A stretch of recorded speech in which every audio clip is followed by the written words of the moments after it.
We must remember. We can never forget anyway. We live with it all the time. It's always now at the back of our minds.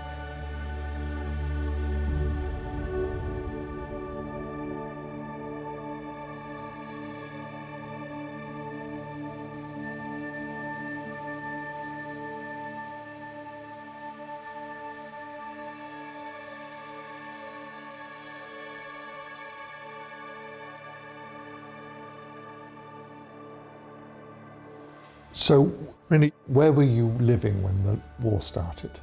In a town called Stuinskavola. I lived with my father, my mother and my younger sister.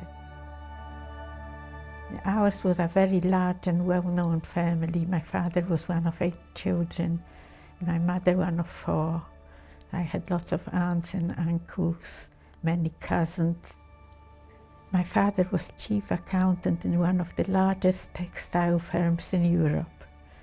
He had a very good job and we had a very comfortable lifestyle.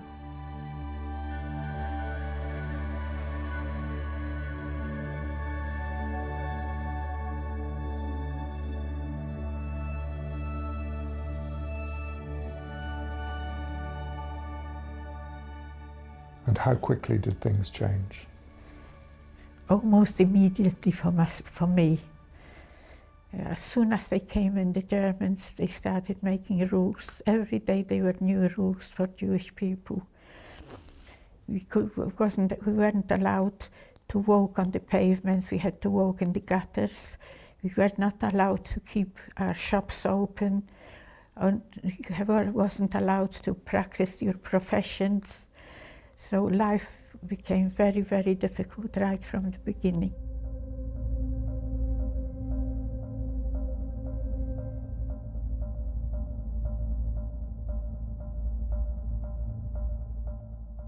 They gave an order for parents to hand over all children up to 18 years of age. The crying of the children and the mothers screaming, "Almighty God, help us! Where are you?" still ring in my ears today. Some people tried to make me look a little bit older. Someone found a lipstick in their pocket, someone else found a powder compact. They made my face up, put a scarf on my head. One lady changed her high-heeled shoes for mine even. Anything to make me look older. And this assessment looked at me very hard and then said, "Make Sie schon sitzen bleiben." She may remain sitting. Everybody around me was so happy for me. I believe till today that Almighty God was holding on to me on that day and wouldn't let them take me away.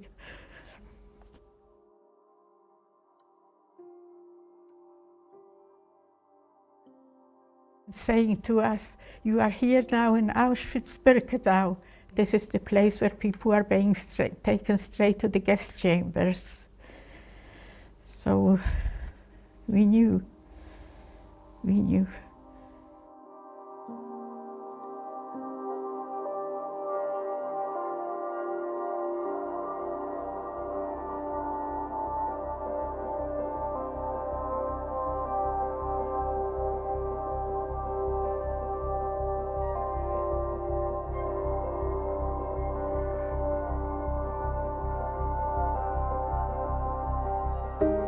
The conditions were, needless to say, were terrible.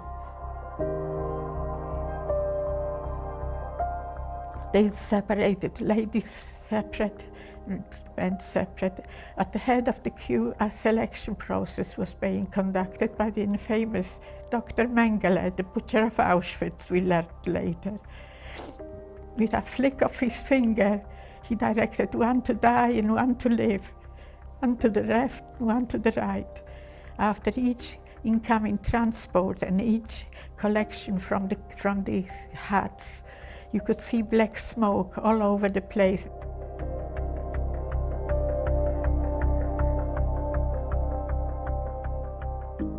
They lined us up in 5s. We were sitting in rows of 5s, between each other's legs, packed like sardines. Every first person in the row of 5s received a saucepan with soup. Can you imagine 5 hungry people sharing a saucepan with soup?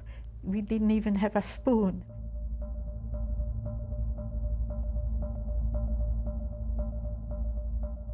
All along the way, they were laying, dead bodies were laying, who came on previous transports but couldn't even make it to the camp. When we arrived, the camp gates opened up and we were pushed through. The scene that met us there is not possible to describe. The stench and here we saw skeletons walking. Their arms and legs were like matchsticks. Which camp was this, really? Bergen-Belsen. I was very, very worried. After a couple of weeks, I was walking around the camp, and I met a woman who said, there is a British tank near the gates. But it didn't register anymore. I couldn't care less whether there was a tank there or not.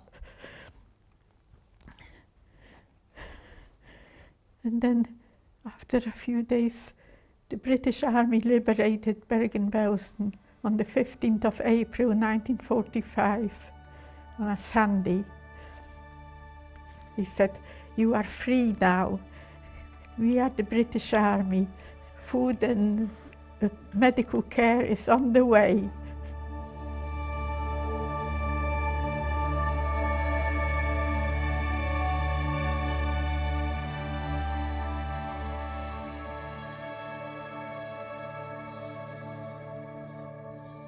From a family of, you could say, a few hundred, all gone. Even with powerful testimony like yours, you think people are refusing to learn the lessons, or they're just forgetting the lessons? They don't believe it. There are still some people who don't believe it.